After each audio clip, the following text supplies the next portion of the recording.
Bismillahirrahmanirrahim. Assalamualaikum warahmatullahi wabarakatuh. Alhamdulillah, syukurillah, la haula wala quwwata illa billah. Qul kuntum khairan Allah fattabi'ukum Allah wa yaghfir lakum dzunubakum wallahu ghafurur rahim. Bapak Ibu yang dirahmati Allah, tidak kata yang pantas kita aturkan saat ini kecuali rasa syukur kehadirat Allah Subhanahu wa taala yang telah memberi kita begitu banyak kenikmatan, terutama nikmat iman, Islam, nikmat waktu, niat, semangat, hingga nikmat sehat, sehingga kita bisa jamaah sholat maghrib dilanjutkan dengan kajian baca maghrib ini. Insyaallah dalam keadaan sehat walafiat semua. Sehat ya Pak Ibu. Amin. Ibu yang dirahmati Allah, kita ketahui bersama saat ini kita memang berada pada musim yang ekstrim berubah, gitu ya. Musim pancaroba dalam terminologi ilmu kesehatan masyarakat atau ilmu kedokteran, di mana perubahan suhunya, perubahan cuacanya sangat drastis, ekstrim. Ini tadi sore hujan enggak sih? Enggak ya? Kemarin hujan, kemarin sore hujan. Siangnya panas enggak waktu enggak hujan? Ya banyak yang menyebut enggak panas ya, tapi panas. Luar biasa. Saya tadi siang sore itu ke siang itu ke Khotijah, ya, jadi ke rumah sakit Siti Khotijah yang berencana untuk mengembangkan jejaring Muhammadiyah rumah sakitnya, kemudian nanti akan berkolaborasi dengan Rumah Sakit Aisyah Siti Fatimah Tulangan dengan Rumah Sakit Sakinah, ya, Sakinah Medika yang ada di Sukodono, itu sekarang sudah dibeli oleh Muhammadiyah, oleh Siti Khotijah, bersinergi. Nah itu di dalam masjid kan, di Al-Manar situ, begitu keluar karena mobilnya diparkir di SD depan itu, sebelahnya Khotijah ya, keluar tuh panasnya Masya Allah luar biasa. Jadi saya kira pas permintaan materi ini saya kira memang disesuaikan dengan kondisi real. Tapi ada yang menarik ketika kemudian kita meninjaunya selalu dari dua sisi kan, dari dua sisi. Selalu kajian kita itu kan sisi medis dan sisi teologis. Termasuk musim yang tidak karu-karuan seperti ini itu sama. Nanti ketika kita menjalankan dua tataran itu atau perspektif itu, perspektif medis, perspektif teologis, insya Allah kita dibebaskan, dihindarkan dari penyakit apapun itu. Nanti kita akan jelaskan. Yang pertama yang dikaitkan dengan cuaca ekstrim. Ekstrim itu tentu perubahan yang drastis. Siang panas sekali, kalau kemudian hujan, malamnya dingin, tanda kutip, dalam konteks normatifnya itu kan dingin di Indonesia ini bukan dingin yang sampai kemudian membeku gitu, enggak. Tapi kemudian terasa betul malam hari itu dingin luar biasa, kemudian hujan, panasnya luar biasa, tahu-tahu hujan. Begitu juga sebaliknya, ketika hujan deras sampai pagi, kemudian siang sedikit sudah panasnya luar biasa lagi. Jadi itu yang disebut dengan musim pancaroba. Musim pancaroba itu masa transisi. Sesungguhnya ini nanti transisi dari musim kemarau menuju ke musim penghujan. Yang apalan dulu kita SD itu sudah nggak berlaku itu. Dulu itu kan pokoknya antara April sampai Desember, ya. April sampai Desember kan, itu yang mulai musim penghujan sampai kemudian Desember gede-gede nih sumber, makanya namanya Desember itu gede-gede nih sumber. Januari hujan sehari-hari, Desember ini bahasa Jawa kok, Januari ini bahasa Indonesia bulian, dari bahasa Indonesia dan seterusnya. Itu rupanya sudah nggak terjadi. Kenapa? Banyak aspek yang menyebabkan itu. Banyak aspek yang kemudian membuat musim itu sudah tidak lagi bisa diproyeksikan seperti itu. Tetapi apapun itu, perubahan yang drastis, perubahan yang kemudian menjadi bagian dari masa transisi. Transisi itu dari satu kondisi ke kondisi yang lain. Jadi dari kondisi hujan deras menuju ke panas. Sebaliknya dari panas menuju ke hujan lagi. Nah itu masa transisi itu seperti itu. Nah yang menjadi masalah adalah ketika kemudian tubuh kita ini kalau terus kemudian berada pada posisi yang seperti itu, untuk perpindahannya itu memang luar biasa, butuh adaptasi yang luar biasa. Di sisi lain, yang namanya kuman, yang namanya bakteri, yang namanya virus, itu ketika kondisinya itu naik turun seperti itu ternyata mereka bukan bertambah mati gitu, enggak. Mereka bertambah riang gembira ternyata. Jadi cukup banyak virus, bakteri, kuman yang kemudian justru pada masa-masa pancaroba seperti itu yang kemudian semakin menunjukkan jati dirinya. Di sisi lain, kalau terus kemudian kita tidak mampu menjaga tubuh kita, maka akan sangat rentan untuk terserang penyakit apapun. Kira-kira perubahan yang seperti ini yang paling sering muncul penyakit apa? Batuk pilek jelas. Nanti yang asma itu nanti akan sering kambuh. Apalagi tanggal 23, 24 gitu itu asmanya sering kambuh biasanya. Tuh. Asma. Nanti terus kemudian penyakit-penyakit yang kaitannya dengan sistem pencernaan.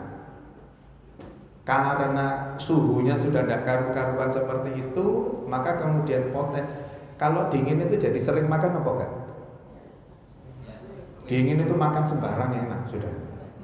Maka terus kemudian ketika dingin makan yang panas, itu nanti begitu masuk ke dalam lambung tanda kutip, itu apabila pada satu kondisi lambungnya tidak mampu menahan panasnya itu bermasalah. Sementara kalau makan itu, ini mumpung cerita makan. Makan itu kalau tuntunannya Rasul nggak boleh disebul. Jadi kalau panas itu nggak boleh ditiup, nggak boleh disebul. Pertanyaannya, kenapa kok nggak boleh disebul? Pada saat disebul, kita kan pernah bahas istighfar ya, pernah ya. Istighfar itu kan kalau kita bernafas menghirup oksigen, mengeluarkan karbon dioksida. Ketika makanan itu biasanya yang panas, yang ditiup itu makanan cair apa makanan padat? Sebagian besar cair. Maka kemudian pada saat karbon dioksidanya itu bercampur dengan cairan itu apa? Unsur kimianya. Air itu H2O. H2O campur dengan CO2 nanti akan membahayakan. Maka itu dibalik kenapa kok kalau makan panas itu nggak boleh ditiup, itu salah satunya alasannya itu. Sama dengan kopi itu kalau kemudian ditiup, teh ditiup sama, itu nanti resikonya seperti itu. Nah hikmah apa dibalik nggak boleh niup selain penyakit tadi itu? Selain karbon dioksida yang ketemu dengan H2O, hikmahnya apa? Hikmah yang lain adalah sabar. Makanya diminta untuk sabar. Jadi ya nyendok gini ya sudah didiamkan dulu ya, terus kemudian baru diamkan. Nah pada kondisi yang dingin itu, yang panas seperti itu kan terasa enak kan, langsung drop tidak masalah. Padahal di lambung kondisinya berbeda. Panjenengan kalau ke Bromo itu ya, begitu yang buahnya dinginnya seperti itu malah banyak embun-embun es seperti itu. Jenengan baru masak jahe itu, air panas jahe itu tetap diminum langsung tidak masalah waktu itu, tapi lambungnya kan masalah. Nah proses-proses seperti itu yang berpotensi untuk kemudian terjadi berbagai macam hal gitu ya. Nah kita ini, saya panjenengan, perannya itu harus memberi edukasi, memberi penjelasan, memberi ilmu kepada siapapun kaitan dengan bagaimana caranya supaya terhindar dari berbagai macam penyakit ketika ketemu kondisi pancaroba ini. Di sisi lain ya harus menjadi agent of change, harus menjadi bagian dari agen perubahan gitu ya. Butuh kan perubahan? Kan butuh perubahan ya. Oh iya, aku dulu sebagai agent of change. Nah, Tadi katanya akan ada silaturahim dari Pak Am. Iya. Kapan? Loh lah iya, kapan itu? Habis ini? Oh, habis sisa. Jadi Pak Amrullah itu sesungguhnya adalah menjadi bagian dari cikal bakalnya Rumah Sakit Aisyah Siti Fatimah. Kalau beliau yang cerita nanti ada potensi riak, saya aja yang cerita. Ya. Jadi rumah sakit itu ketika masih berada di yang gedung lama itu, kemudian akan dibangun baru di depan, itu jasanya Pak Amrullah. Jadi ada bantuan dari Pemprov yang diusahakan oleh anggota dewan pada saat itu. Insya Allah Pak Amrullah sudah jadi anggota dewan pada saat itu. Pak Amrullah lah yang kemudian mengkondisikan supaya Fatimah itu dapat bantuan, dapat blok grant. Nah, kemudian dapat bantuan sekian miliar, saya nggak tahu persisnya. Akhirnya jadilah gedung depan itu. Jadi gedung depan itu tanda kutip yang bangun, physically memang yang bangun Pak Amrullah juga, yang mendapatkan dananya itu atas jasa baiknya Pak Amrullah itu. Maka saya kira nggak apa-apa, nggak ada orangnya. Nanti panjenengan enggak, makanya supaya enggak riak ini. Jadi itu jasanya Pak Amrullah. Maka kemudian sepertinya enggak ada salahnya kalau memilih beliau itu. Enggak ada salahnya karena beliau jelas orang Muhammadiyah, dan kemudian pada saat beliau menjadi bagian dari dewan itu beliau enggak melupakan Muhammadiyah, gitu ya. Yes, cuman apapun yang terjadi itu ya tetap nggak boleh golput. Jadi ngomong ini nggak boleh golput. Terserah pilihan sampean, pokoknya nggak oleh golput. Jadi gitu ya. Jadi, agen of change. Jadi bagian dari agen perubahan itu, ya itulah yang mencoba dilakukan oleh Pak Amrullah dan Partai Umat untuk menjadikan satu sistem yang berubah, menjadikan perubahan yang signifikan untuk kemudian menjadi Indonesia lebih baik lagi, gitu ya. Nah, maka itu tadi memberi penjelasan tentang kesehatan seperti apa, maka harus paham ilmunya. Kemudian menjadi bagian dari agen perubahan itu. Agent of change ini istilah, memang istilah medis ini. Agent of change itu bukan gara-gara perubahan ini, bukan. Agent of change itu memang istilah medis. Tapi qadarullah yaitu ternyata materinya pas dengan agen perubahan itu sendiri, ya. Nah, Bapak yang dirahmati Allah, cara untuk kemudian kita kenapa harus membahas tentang kenapa kita harus membahas tentang perubahan ini, cuaca yang begitu ekstrim itu, karena memang yang menyebabkan sakit tidaknya seseorang itu adalah lingkungan, dan itu memegang persen cukup besar, 29%. Jadi yang menyebabkan sakit tidaknya seseorang itu yang pertama faktor keturunan, kedua pelayanan kesehatan, ketiga lingkungan. Nah, keempat perilaku. Ini yang akan kita bahas. Dua ini. Berarti kalau kita bahas perilaku dan lingkungan itu sudah ketemu 83%. Ketika kita membahas dua hal ini, 83% kesehatan kita akan terjamin. Nah, itu ya. Karena kita mengerti bagaimana proses yang terjadi di lingkungan, maka kemudian musim pancaroba itu tidak boleh menjadi bagian dari yang menghalangi aktivitas kita ketika kita tahu bagaimana menghadapi musim pancaroba itu. Jadi itu yang dominan terkait dengan bagaimana seseorang itu sakit.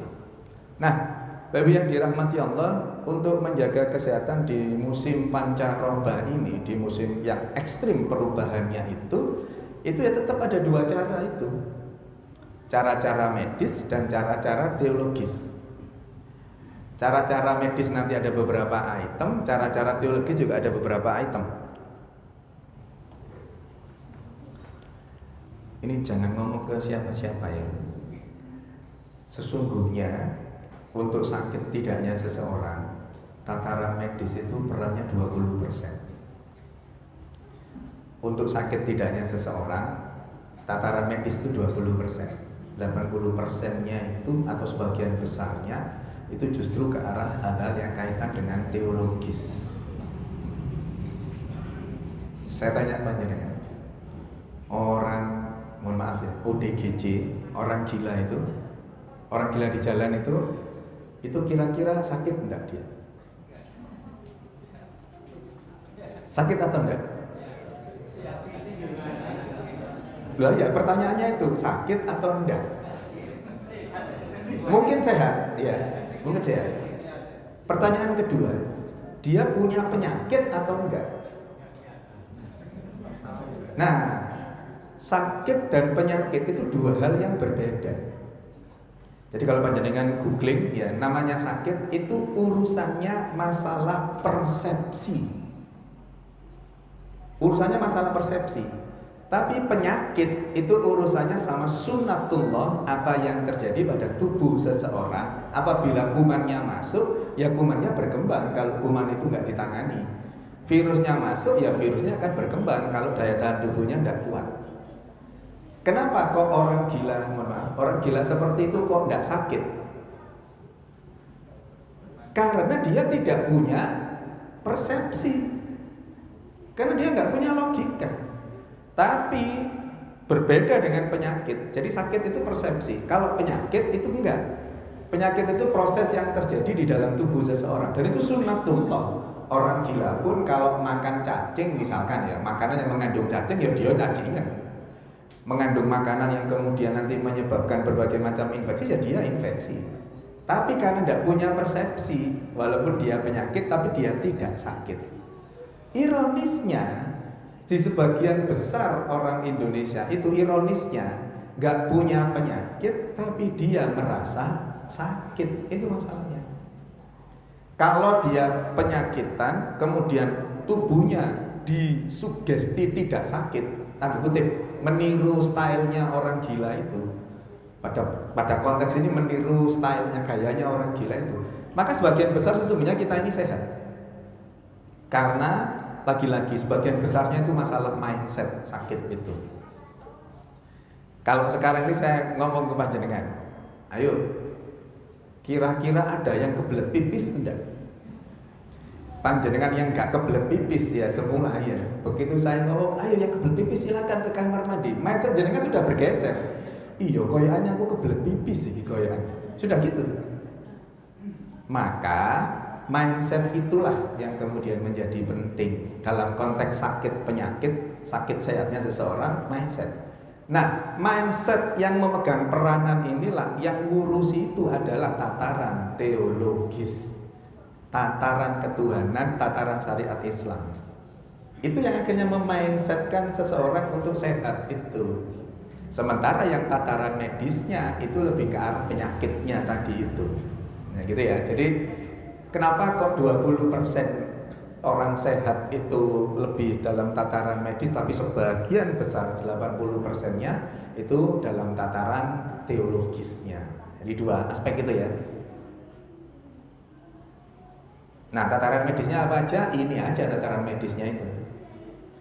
Istirahat yang cukup, tidurnya tidak terlalu malam, makan dengan gizi seimbang, minum air minimal 1,5 liter dengan asumsi berat badan 50 kilo. Pernah saya sampaikan, olahraga, aktivitas, terus kalau perlu baru minum multivitamin atau probiotik kalau perlu. Jadi jangan tiap hari minum vitamin. Keliru pola itu.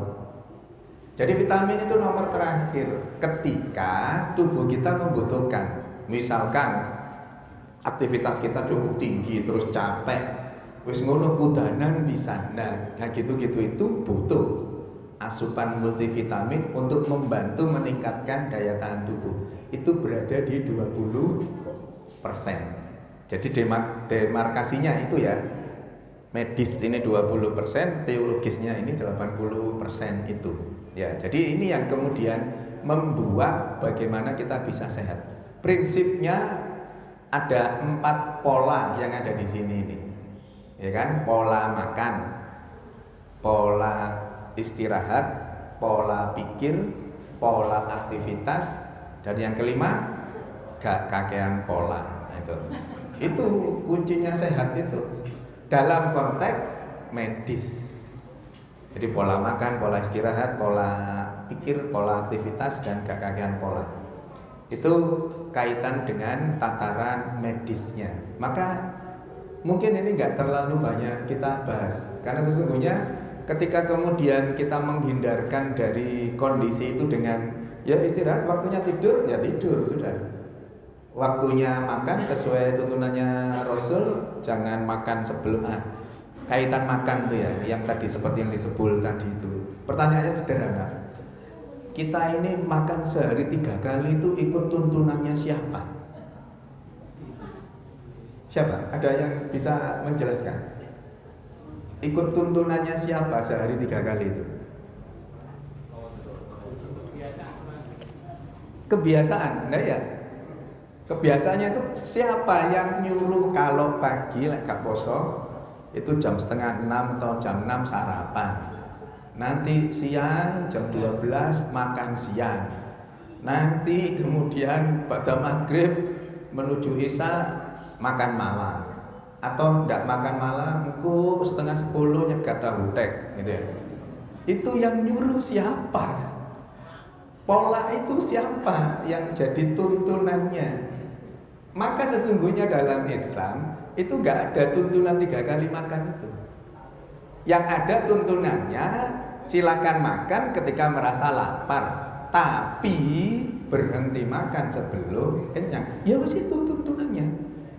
Jadi sesungguhnya tidak masalah ketika kemudian kita dalam 1 hari makan 10 kali misalkan ya, 10 kali, selama itu diikuti, nggak ada undang-undang yang dilanggar, nggak ada pasal yang dilanggar. Pasalnya masih ingat pasal 31. Pasal 31 surat Al-A'raf itu kan, kulu wasrobu wala tusrifu innahu la yuhibbul musrifin. Silakan makan, silakan minum, pokoknya jangan berlebihan. Itu sudah saya jelaskan runut kan, itu gak berlebihan itu sepertiga, teknisnya pun diatur oleh Islam sedemikian hebat tadi itu. Makan ketika merasa lapar, berhenti makan sebelum kenyang. Sudah clear sebenarnya masalah makan itu. Nggak ada. Saya mengupas hal kaitan dengan makan itu, kemudian ngelihat di Quran hadis itu nggak ada yang menyebut 3 kali itu. Makan 3 kali itu nggak ada. Tapi acuannya itu tadi, itu ya. Nah ini kaitan dengan medisnya. Nah sekarang teologisnya ada beberapa juga sudah pernah kami sampaikan ya, kaitan dengan sedekah gitu ya. Sedekah itu mengingatkan kembali, kemarin Jumat itu Pak Nur Kholis Huda pimpinan wilayah Muhammadiyah yang beberapa episode kemarin itu ke FK, ke Fakultas Kedokteran, untuk memberi tausiah. Pada satu waktu memang disebutkan tentang sedekah ini. Dan kemudian memang beliau mengatakan, saya itu sesungguhnya bingung dengan sedekah kok bisa menyehatkan itu seperti apa. Tapi alhamdulillah baca tulisannya Dr. Catur, nggak tahu saya siapa yang nulis, mungkin Ustaz Dhani ya yang nulis. Ditulis di PW-mu tentang korelasi sedekah dan kesehatan itu dan sehat itu. Maka saya dapat jawaban itu. Ketika membaca PW-mu itu saya dapat jawaban. Nah, ini kenapa kok bisa seperti itu? Jadi mengingatkan kembali bahwa ada 2 ayat di dalam Al-Quran yang kemudian isinya sama di 2 surat yang berbeda. Wa may yukassuha nafsihi faulaika humul muflihun. Pada saat seseorang itu dipelihara dijauhkan dari kekikirannya, maka itu menjadi bagian dari orang-orang yang beruntung. Keberuntungannya dalam bentuk apa? As-sadaqatu tasaddu sab'ina ba'ban minasur. Bahwa kemudian beruntungannya dalam bentuk sedekahnya itu mampu mencegah penyakit. Nah, mencegah penyakit itulah yang kemudian melalui penelitian-penelitian yang ada. Pendek kata, ketika seseorang itu bersedekah, muncul rasa nyaman di dalam dirinya.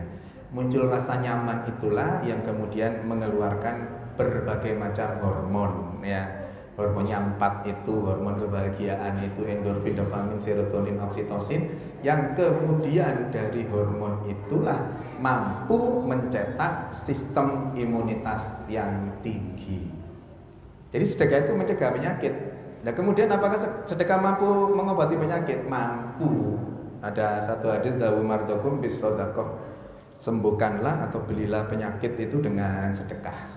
Mungkin saya pernah cerita bayi di rumah sakit Aisyah Siti Fatimah Tulangan yang umur 8 bulan sakit, yang dalam tataran teoritis medis kemungkinan sembuhnya tidak lebih dari 1%, nggak lebih dari 1%. Orang tuanya bersedekah dengan berbagai macam jalan, alhamdulillah bayinya itu Allah sembuhkan dengan berbagai macam kisahnya.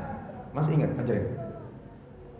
Yang kemudian subuh itu ada anak cewek usia 9 tahunan, 8-9 tahunan yang dodok NICU, neonatal intensive care unitnya Fatimah, tempat bayi itu dirawat, didodok. Perawatnya keluar, adik ini tadi ngasih susu ke perawat kami, ngasih susu, minta tolong diberikan ke bayi yang sakit itu. Bayinya usia 8 bulan. Sakitnya dalam tataran medis kemungkinan sembuhnya nggak lebih dari 1%. Minta diteteskan di bayinya itu. Ya sudah, sama perawat kami diteteskan di bayinya itu. Sejak itu kemudian kondisi bayinya meningkat bagus. Sepekan dari masa perawatan Allah sembuhkan, itu hari ketiga ditetesi.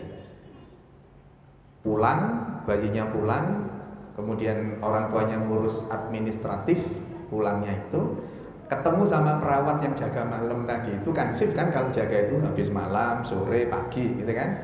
Hari ke-7 pulang, perawatnya juga jaga pagi.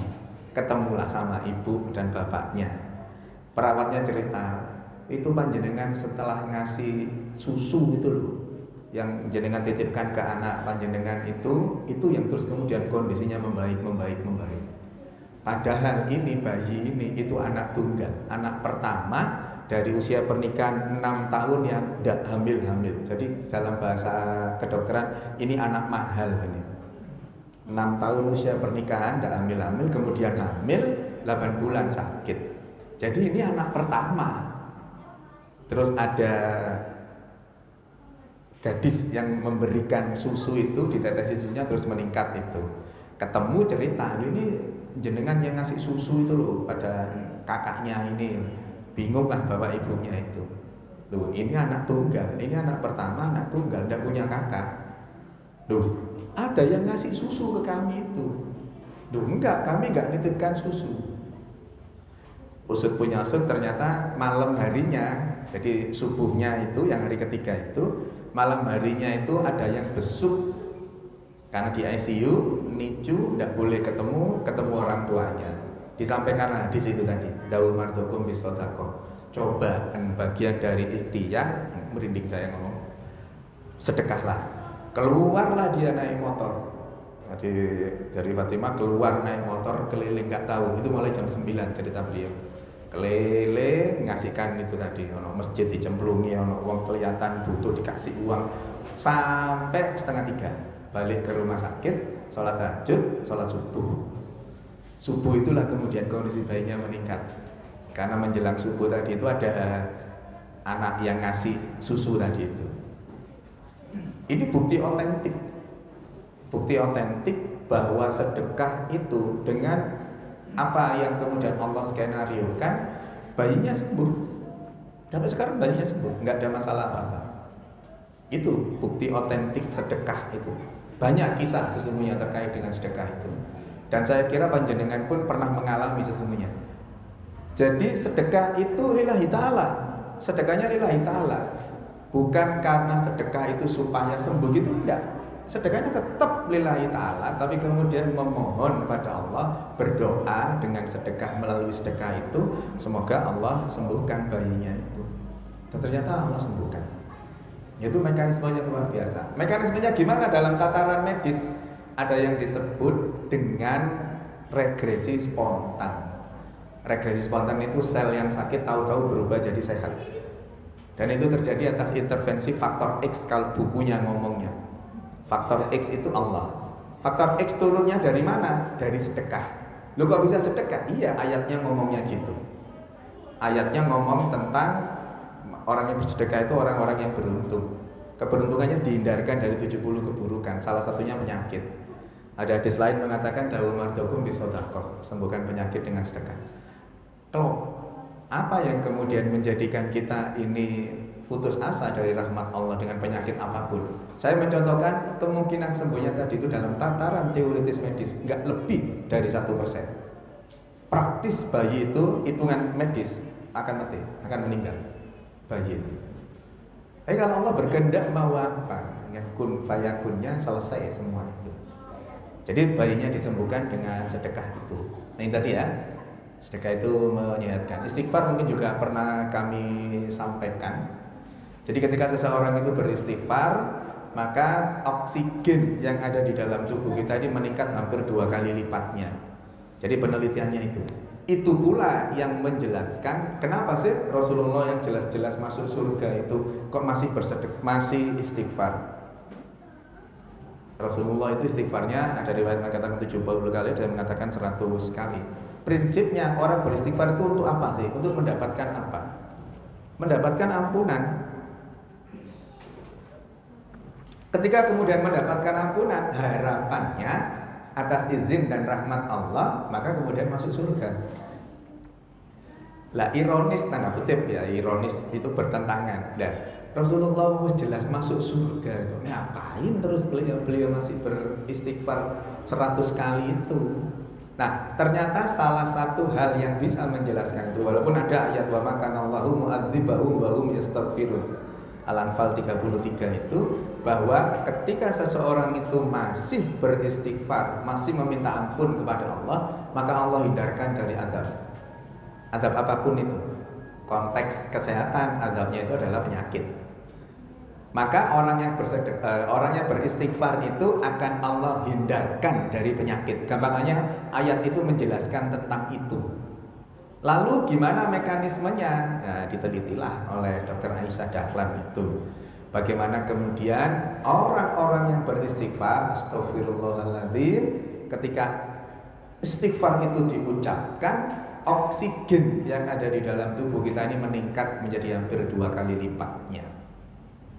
Prosesnya gimana? Orang bernafas itu menghirup oksigen, mengeluarkan karbon dioksida. Penelitian beliau ketika orang itu beristighfar, karbon dioksidanya diusir dulu keluar, maka oksigennya menjadi lebih banyak. Normalnya oksigen masuk 3 liter, karbon dioksida keluar 3 liter. Ketika beristighfar, karbon dioksidanya diusir 2 liter, maka yang masuk oksigennya 5 liter. Panjenengan baca penelitiannya Dr. Aisyah Dahlan. Menjadi 5 liter. Terus apa manfaatnya kalau 5 liter? Ketika 5 liter, kebutuhan oksigen tubuh akan terpenuhi. Gimana bisa terpenuhi? Lah wong sekarang cadangan oksigennya hampir 2 kali lipat. Ya ini paham. Bagaimana kemudian bisa? Ya jelas, wong kebutuhan oksigennya terpenuhi gara-gara oksigennya meningkat. Sel itu dulu penyakitan, yang penyakitan itu selnya rusak. Selnya dengan oksigen yang tambahan dari istighfar tadi, selnya rusak diperbaiki terus dengan oksigen tadi, ya pada satu titik Allah sembuhkan. Kapan sembuhnya? Kapan sembuhnya? Wallahu a'lam, nggak ada yang tahu. Tergantung kepada berapa banyak kerusakan selnya. Dan itu memang sudah tertulis di Lauhul Mahfuz. Wala fis sama'i wal azghara min dalik wal akbaru ila fi kitabim mubin. Jadi sudah ada kapan sembuhnya, itu ada. Yang penting ikhtiarnya jalan, tinggal sembuhnya kapan ya sudah. Gampang bagi Allah, selentik tuk selesai sudah. Kun fayakun selesai sudah, penyakit apapun itu. Maka istighfar ini luar biasa ya. Maka kemudian itu yang menjadi kunci. Kalau Rasulullah istighfar sehari 100 kali aja, oksigenasi di tubuhnya akan terus tinggi. Maka kalau toh pada gilirannya sel itu rusak, akan diperbaiki otomatis setiap hari. Maka wajar kalau Rasulullah itu menjadi hamba Allah, menjadi manusia yang kemudian kesehatannya optimal luar biasa, itu wajar. Nanti ketika puasa ada yang bisa menjawab enggak? Kenapa puasa itu kok 1 bulan? Ya wis ayate ngomongnya ngono dok, ya pokoknya bulan Ramadan. Itu ada penjelasannya secara medis. Ada penjelasannya. Kenapa kok terus kemudian tubuh ini walaupun tidak ada, tanda kutip ya, tubuh ini walaupun tidak ada puasa Ramadan, 1 tahun tubuh ini butuh puasa 1 bulan. Walaupun nggak ada puasa Ramadan, tubuh ini butuh puasa 1 bulan. Apakah nggak bisa Senin Kemis gitu? Nggak bisa. Harus utun, seret 1 bulan, minimal 21 hari. Itu ada penjelasannya. Penjelasannya gimana? Nanti ikuti kajian menjelang Ramadan. Tapi intinya 1 bulan sesuai dengan ya ayyuhalladzina amanu kutiba alaikumusiyam, itu berikutnya nanti ada ayat berikutnya menjelaskan tentang kapan waktunya, berapa lama. Terus kemudian apa yang akan diperoleh. Nah, itu nanti menjadi rangkaian ayat yang diterangkan kenapa kok 1 bulan itu. Ya. Nanti ketemu bulan Ramadan nanti ya. Ini tadi mampu menyembuhkan penyakit. Nah, sabar ini yang penting dari sabar itu ini. Jadi ketika urusan Bani Nadir tanya kepada Rasulullah apa cara untuk bisa masuk surga, dia dijawab ojo ngamukan sudah. Apalagi ojo ngamukan gitu lah. 3 kali gitu ya. Ada penekanan. Nah, ternyata dalam tataran medis yang dirahmati Allah, ketika seseorang itu nggak ngamukan, seseorang itu yang selalu smiley, selalu tersenyum, gitu ya, itu ternyata efeknya di dalam tubuh kita luar biasa. Berbanding terbalik dengan itu, ketika seseorang itu gampang mencucu, titik-titik mencucu, titik-titik cemberut, gitu itu merusak otot-otot wajah. Bukti otentiknya apa? Bukti otentiknya ketika seseorang itu tersenyum, 17 otot di wajahnya itu rileks. Bapak Ibu, otot itu bisa kenceng, bisa kendor. Kayak karet otot kita itu. Makanya kita bisa gerak gini itu karena ada kontraksi, ada relaksasi. Ada nariknya, ada kendornya. Nah itu ya. Di wajah kita sama, isinya otot-otot. Ketika seseorang itu tersenyum, ada 17 ototnya yang rileks, relaksasi. Maka wajar ketika seseorang yang gampang senyum itu wajahnya itu bersinar. Wajahnya itu enggak kisut gitulah ya. Walaupun sudah sepuh, walaupun gak sepiro ganteng, tapi kalau senyum itu, smiley itu sedep gitu loh, dilihat itu. Kayak zamannya Al-Mahdi itu kan gitu. Apa mana wis pancene ganteng terus gampang senyum, wis klop sudah itu. Tapi ketika kemudian gampang mencucu, gampang cemberut itu, ada 64 otot di wajahnya ketarik. Jadi ibaratnya di kaono karet ya. Ya kayak karet itu loh. Wajah kita itu ketika kita mencucu ketarik otot wajahnya. Isu-isu wis mencucu ketarik. Rada awan titik mencucu mana ketarik mana, terus ketarik gitu. Karet itu kalau ditarik terus jadinya kendor. Dalam bahasa Surabayanya lower. Kendor.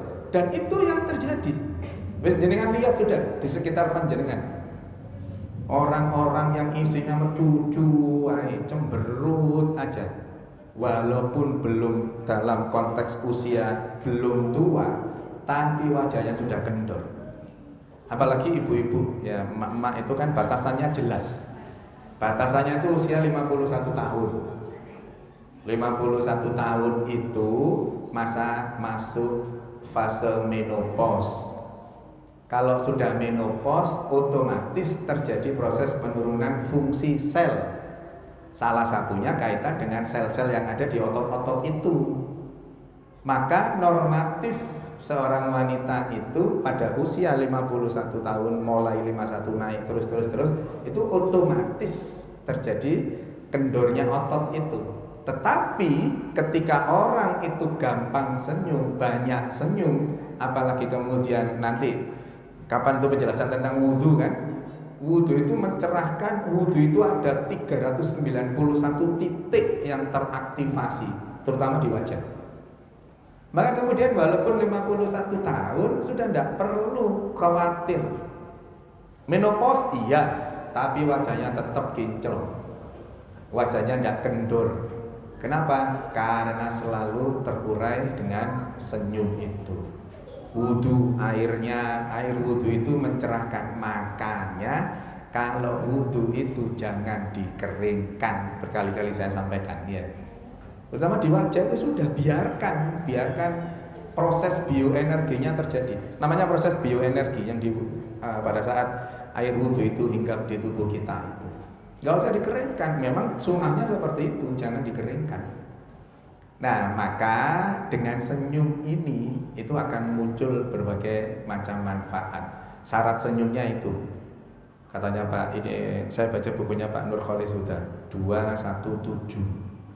Senyum itu dua bibir, ujung bibir kiri kanannya itu sama-sama terangkat. Nah, jadi tersenyum sama-sama terangkat jadi satu bagian. Dan senyum yang ikhlas itu dari berbagai macam penelitian itu 7 detik. Senyum yang ikhlas itu dua sisi, tidak satu sisi. Nah, senyum satu sisi itu gimana? Kelihatan ya Bu ya? Saya nggak biasa senyum satu sisi ya. Jadi itu mencep kesannya, itu justru kesannya menghina. Kalau kemudian tidak 7 detik, sama kesannya itu meremehkan. Jadi kayak Pak Jokowi lewat gitu ya, anak-anak SD karena presiden yang lewat semua harus baris gitu ya di depan itu. Terus nanti kalau lewat senyum ya gitu, ya senyum gini toh. Orangnya lewat balik mana, ngarai macet ae lapo iki gitu itu. Ya, jadi senyum yang tulus ikhlas itu menggambarkan bagaimana perasaan hati seseorang. Ya. Dan itu menyehatkan. Maka mereka yang tidak marah itu orang-orang yang sehat. Nah, ini zikir tanpa batas. Jadi terbukti secara eksak gitu ya. Ya ayyuhalladzina amanu dzkurullaha dzikran katsir. Zikir yang sebanyak-banyaknya. Mungkin pernah saya sampaikan tentang hal ini, ya. Dulu mungkin tidak ada gambarnya, ya. Saya menyampaikan bahwa kenapa kok harus zikir tanpa batas, gak usah dihitungi dan seterusnya itu kecuali memang ada tuntunannya dari Rasul. Maka ibaratnya persamaan matematika ini, X per Y sama dengan Z. X itu masalah, Y itu langkah yang diambil, Z itu hasilnya. Maka ketika kemudian masalahnya itu dibagi dengan satu langkah yang kita lakukan, maka tetap ada kan. Bahkan kemudian 2, 3, bahkan 5 sekalipun, masalah yang ada dibagi dengan 5 aktivitas kita itu ya tetap ada 1/5 kan hasilnya, 1/5 X hasilnya. Tetap ada masalah. Tetapi kemudian ketika kita zikirnya ingat dengan Allahnya itu tanpa batas. Tanpa batas itu dalam bahasa matematika tak terhingga itu. Berapapun X dibagi tak terhingga itu bagi yang paham matematika itu hasilnya adalah 0. 0 itu hilang. Maknanya apa? Maknanya masalah apapun itu ketika kemudian kita melaporkannya itu ke Allah, ketika kemudian kita mengingat secara terus-menerus Allah, Allah hadir dalam kehidupan kita, tentu dengan tetap berikhtiar tadi itu, maka potensi untuk permasalahan itu hilang menjadi 0 itu adalah potensi yang sangat besar. Maka dengan mengingat Allah, zikir pada Allah, ingat Allah itu sudah, dan itu eksak. Dan itu bisa dijelaskan. Penjelasnya tadi ini, X per Y sama dengan Z itu tadi. Permasalahan apapun ketika kemudian kita selalu mengingat Allah, berzikir pada Allah, maka kemudian satu ujungnya Allah akan selesaikan permasalahan kita dengan menolkan permasalahan itu. Nah, udah jam 7. Saya kira itu yang bisa saya sampaikan. Ada yang mau tanyakan? Silakan. Isanya jam berapa?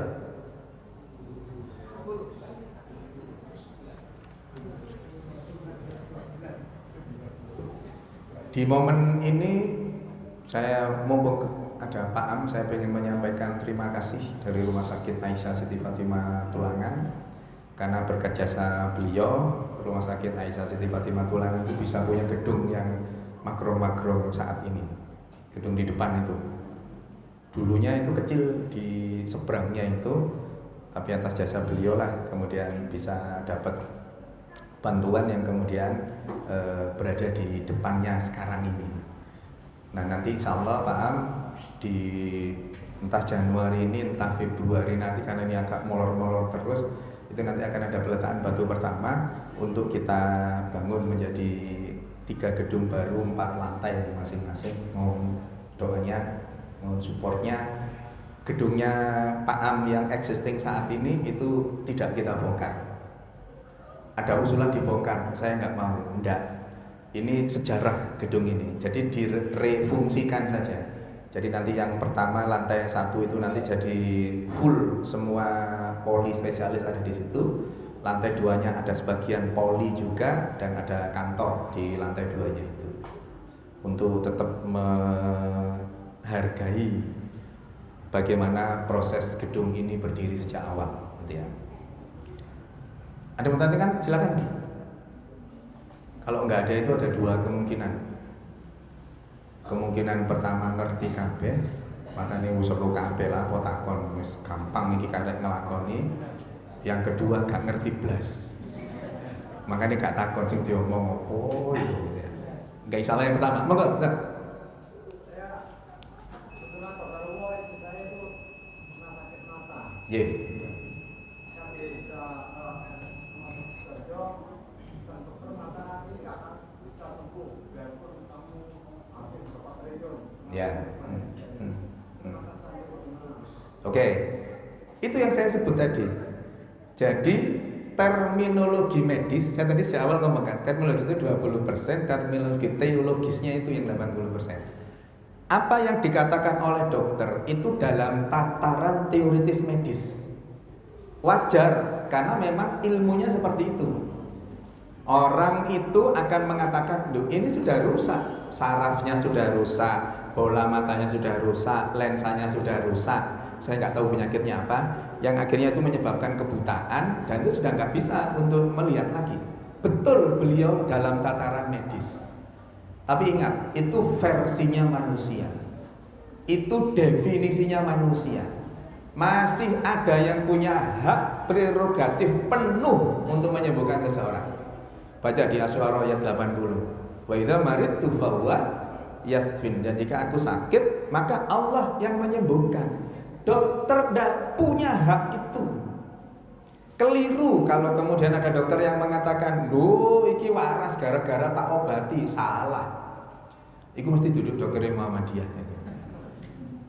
Itu dokter yang angkuh, dokter yang sombong. Kenapa? Karena yang menyembuhkan bukan dokter.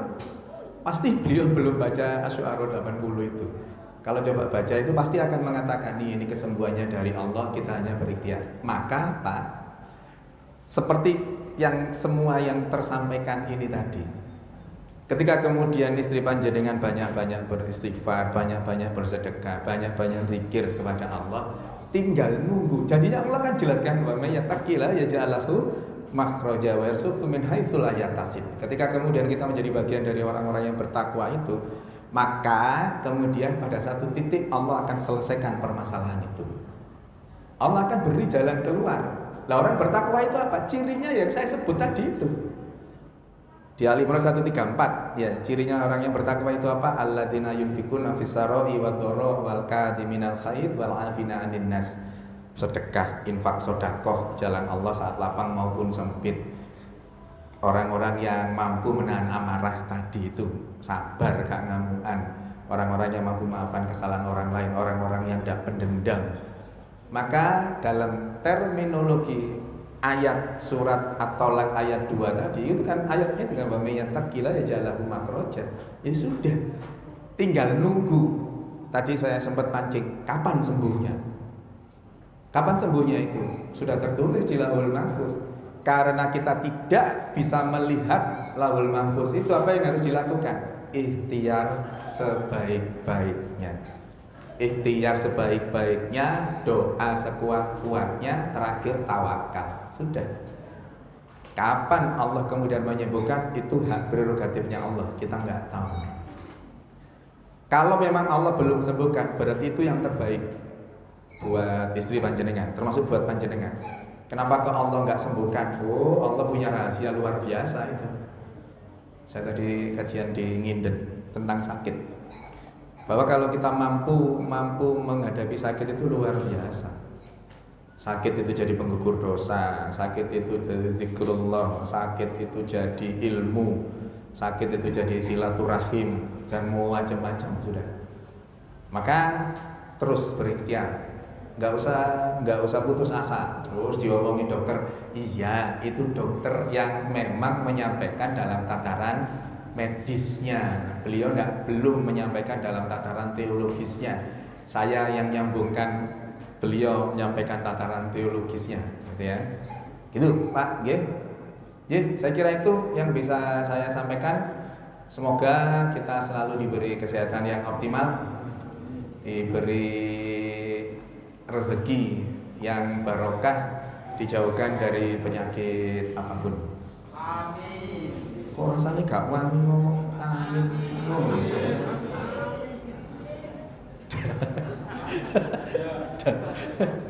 Pokoknya nurut sama KPU ya. Nurut sama KPU. Apa omongannya KPU apa? Kalau nyoblos itu satu saja, ya. Kalau nyoblos 2 itu nanti suaranya gak sah. Nyoblos 3 kartunya rusak. Maka sesuai anjuran KPU nyoblos 1 saja. Pesertanya ada berapa? Pesertanya ada 3. Nanti yang kalah itu ada 2, yang menang ada 1. Ya kan, jumlahnya 3, yang kalah 2, yang menang 1. Ya. Jadi tidak boleh golput, ya, nggak boleh golput.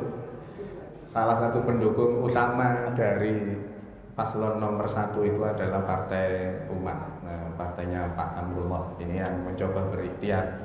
Saya cukup yakin kalau beliau jadi dengan dukungan panjenengan, itu nanti kebutuhan Muhammadiyah untuk apapun insya Allah bisa melalui beliau. Karena sudah terbukti pada saat di Fatimah itu ya. Saya kira itu yang bisa saya sampaikan. Semoga ada manfaatnya. Mohon maaf kalau sesuatu yang kurang berkenan. Nasrun minallah wa fathun qarib wa basyiril mu'minin. Wassalamualaikum warahmatullahi wabarakatuh.